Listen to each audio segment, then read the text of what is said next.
இந்த local amplifier 1200 இது வந்து ப்ளூடூத் எந்த மொபைல் கூடனாலும் உடனே கனெக்ட் ஆகுது, பாடுது. Samsung K360 130 watts sound par with wireless subwoofer வாங்கியிருந்தேன் ஒரு 1 இயருக்கு முன்னாடி.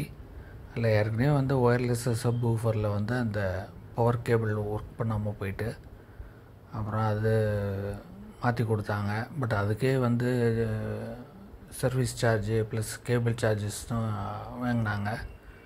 இப்போ வந்து ப்ளூடூத் கனெக்டே ஆக மாட்டேங்குது. இது வந்து சாம்சங் ப்ராடக்டே வாங்காதீங்க. ஆடியோவில் சோனி அந்த மாதிரி வாங்குங்க. இப்போ அதுக்கு சர்வீஸ் இன்ஜினியருக்கு திருப்பியும் கஸ்டமர் கால் எல்லாம் போட்டு விட்ருக்குது. அவங்க வந்து பார்க்கணும். இப்போ பென்ட்ரைவ் பாடுது, மேபி டிவி மூலம் கனெக்ட் பண்ணது பாடுது. பட் ப்ளூடூத் ஏன் கனெக்ட் ஆக மாட்டேங்குதுன்னே தெரில. இப்போ இந்த லோக்கல் ஆம்ப்ளிஃபையரில் எல்லா மொபைல் எதை கனெக்ட் பண்ணாலும் கனெக்ட் ஆகுது.